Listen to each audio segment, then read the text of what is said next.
오늘 말씀은 우리 누가복음 23장 13절로부터 25절까지 말씀입니다. 빌라도가 대제사장들과 관원들과 백성을 불러 모으고 이르되 너희가 이 사람을 백성을 미혹하는 자라 하여 내게 끌어왔도다. 보라, 내가 너희 앞에서 사실하였으되 너희의 고소하는 일에 대하여 이 사람에게서 죄를 찾지 못하였고 헤롯이 또한 그렇게 하여 저를 우리에게 보내었도다. 보라, 저의 행한 것은 죽일 일이 없느니라. 그러므로 때려서 놓겠노라. 무리가 일제히 소리질러 가로되 이 사람을 없이 하고 바라바를 우리에게 놓아주소서 하니 이 바라바는 성중에서 일어난 밀란과 살인을 인하여 옥에 갇힌 자로라. 빌라도는 예수를 놓고자 하여 다시 저희에게 말하되 저희는 소리질러 가로되 저를 십자가에 못 박게 하소서 십자가에 못 박게 하소서 하는지라.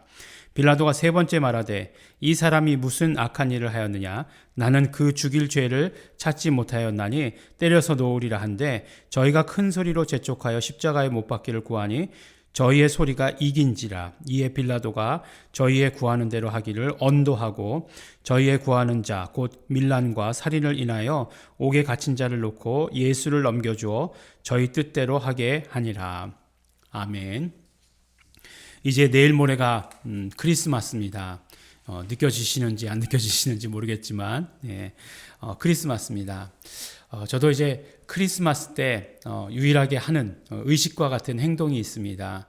그것이 무엇이냐면 이제 그 턴테이블을 열고서 LP판이라고 얘기하죠.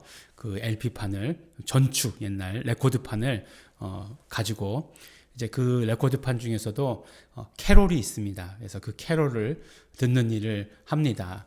그러니까 가만히 생각해 보면 1년에 레코드판을 꺼내가지고 듣는 일이 언제냐? 네, 크리스마스 때다라고 이렇게 생각이 듭니다.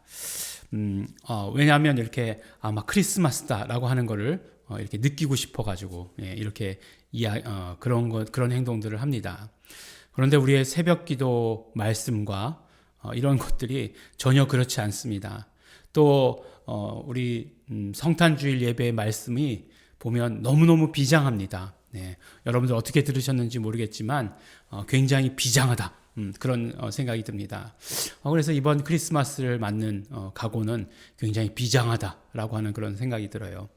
크리스마스, 그러니까 성탄주일을 맞이하는 우리 첫째 날, 그러니까 뭐 첫째 날은 주일이 첫째 날이고 월요일 우리 새벽기도 가운데 말씀을 보니까 어떤 말씀이냐? 오늘 우리가 읽어서 알듯이 바로 예수님께 사형 언도가 내려지는 그런 장면입니다.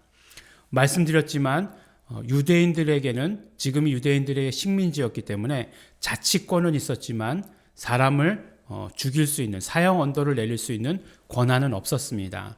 그래서 그렇게 빌라도에게 매달리고 그 다음에 로마 황제까지는 안 가죠. 지금 분봉왕인 헤롯에게까지 매달리고 하는 일들을 계속 이렇게 하고 있는 것입니다. 그런데 이제 지난번 말씀 가운데 신문 과정이 있었어요.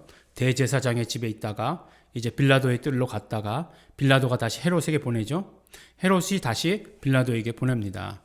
근데 그 일련의 과정들을 통해서 오늘 말씀을 하고 있는 것은 뭐라고 말씀하고 있냐면 너희들이 고소한 죄를 찾지 못하겠다. 그러니까 죽일 만한 죄가 있는 것은 아니다. 너희들 기분이 나쁠 뿐이다. 이렇게 말하고 있는 것과 똑같습니다. 그래서 나는 죄를 찾지 못하겠다라고 하는 것을 빌라도가 몇 번이나 얘기하죠? 3번이나 얘기합니다. 빌라도가 3번이나 죽일 죄를 찾지 못하겠다. 근데 사실 이제 빌라도가 꾀를 내었죠. 왜냐하면 그 빌라도가 그곳에 이제 총독이라고 하는 것은 민심을 살피는 것이 중요한데 이런 뭐 밀란이나 뭐 이런 것들이 일어나게 되면 굉장히 골치 아프잖아요. 자기도 누구에게로부터 임명을 받는 사람인데 금방 이렇게 막 목이 달아나면 안 되잖아요.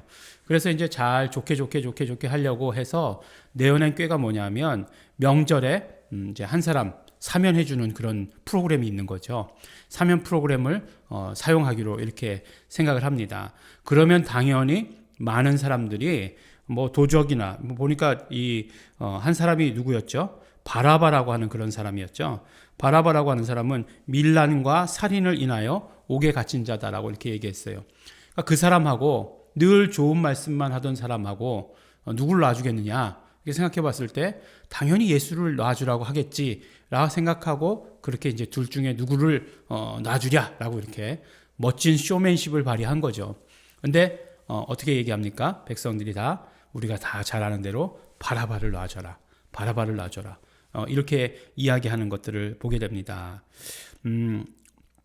참 이 말씀 가운데서 느낄 수 있는 거는 이거 굉장히 어떤 그 마귀의 전략 가운데 군중 심리를 이용하는 선동 있다는 것 조심해야 합니다. 나중에 이 선동에 이제 휘말리다 보면 막 죽일 사람인 것처럼 생각이 됐지만 정신 차리고 보면 어떻게 되죠? 그 사람이 왜 죽일 사람이지? 뭐 이렇게 되는 것과 마찬가지가 됩니다. 어쨌든지 간에 백성들을 이용하죠. 참 너무나 재미있는 것은 무엇이냐면 일주일도 안 됐죠. 예수님께서 예루살렘 가운데 입성하실 때 뭐 호산나 다윗의 자손이여 호산나 뭐 우리를 구원하소서 막 그냥 종려나무 가지를 꺾어서 흔들던 사람들이 지금은 어떻게 하고 있죠? 예수를 십자가에 못 박아라라고 이렇게 이야기하고 있습니다. 그러니까 군중들은 믿을 게 못 된다라고 이렇게 이야기하는 거죠. 근데 이제 군중들이 믿을 게 못 된다 이런 것보다 더 중요한 것은 마귀가 그렇게 역사한다라고 하는 것을 이야기합니다. 오늘 보면서 이제 빌라도가 참 억울한 사람이죠. 예수님 우리 신앙고백을 보면은 빌라도에게 고난을 받으시고 십자가에 못 박혀 죽으신 것으로 되어 있으니까 하여간 뭐 계속해서 뭐 2000년이 넘는 그런 2000년 가까운 그런 시간 동안 사도들의 그 고백 이게 정해진 다음에 뭐 거의 가까이 되죠. 그 기간 동안 빌라도는 예수님을 고난 주고 죽인 사람으로 되어 있죠. 근데 오늘 말씀을 보면 빌라도는 되게 억울하겠어요. 그죠? 오늘 말씀을 따르면 3번이나 예수님을 놓아주려고 했던 그런 사람인 것으로 나오게 되죠.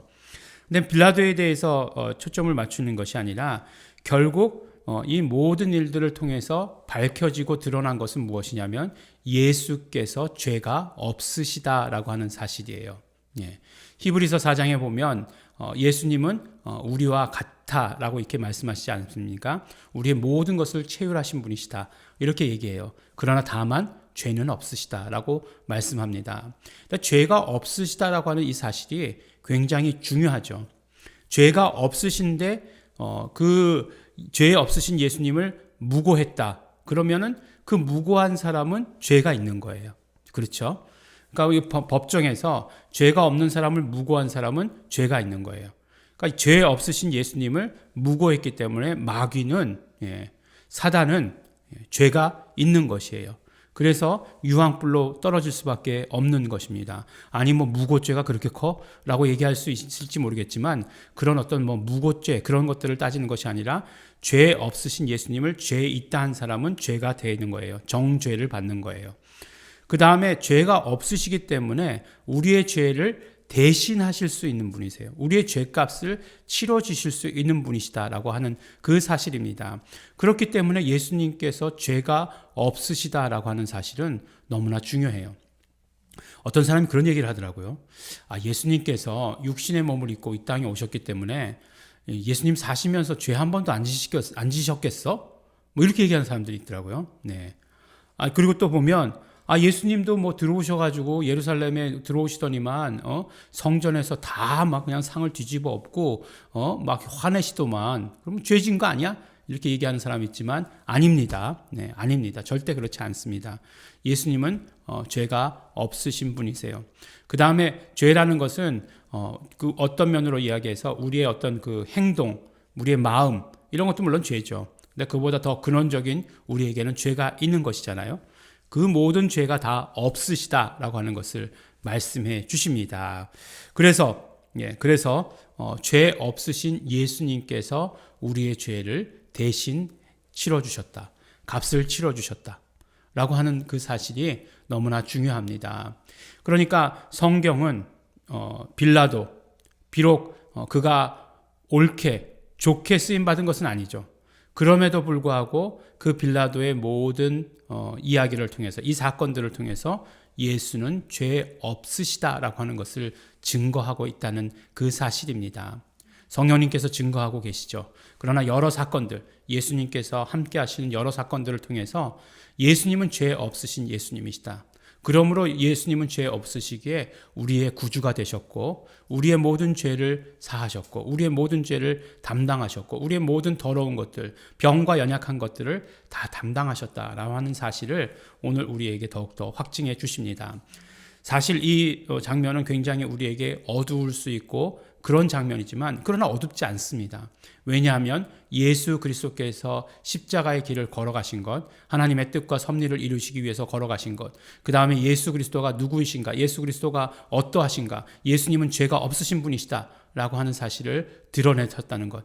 그러므로 예수님을 무고한 마귀는, 사단 마귀는 유황불에 떨어질 수밖에 없는 그런 존재라고 하는 것을 더욱더 밝히 우리에게 드러내 주시고 계십니다.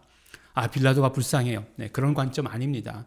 그런 관점에서 바라보는 것 아니고 정말 죄 없으신 예수님을 바라보시면서 오늘도 우리가 그러므로 그 예수의 피를 의지했을 때 용서받고 그리고 정말 그 예수의 피의 모든 생명과 능력과 기쁨과 감사가 우리 안에 차고 넘치시는 것을 경험하시는 우리 성도 여러분들 되시길 바랍니다. 기도하겠습니다. 하나님 아버지 감사합니다. 오늘도 아버지 하나님 말씀을 보면서 예수 그리스도의 십자가 언도를 보면서 우리 마음이 무거웠으나 그러나 아버지 하나님 말씀을 자세히 읽으니 예수님은 바로 죄 없으신 예수님이신 것을 드러낸 것을 우리 오늘 말씀을 통해 깨닫게 되었습니다.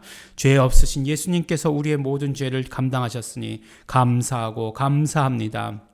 오직 하나님께 영광 돌립니다. 아버지 하나님, 우리 정말 아버지 하나님 그러므로 날마다 예수 피를 의지하는 삶이 되게 하여 주시옵시고 오늘도 예수의 피를 의지할 때에 예수의 생명과 평안과 기쁨과 건강과 이 모든 좋은 것들이 다 우리 삶에 차고 넘치게 하여 주시옵소서. 감사드립니다. 예수님 이름으로 기도드렸습니다. 아멘. 우리 정말 감사하시면서 기도하시기 바랍니다. 죄 없으신 예수님께서 우리의 모든 죄를 담당하여 주신 것 감사합니다. 우리의 죄의 값을 치러주신 것 감사합니다. 그러므로 우리는 날마다 예수님의 피를 의지하겠습니다. 우리 회개하시면서 감사하시면서 결단하시면서 다 같이 통성으로 함께 기도하시겠습니다.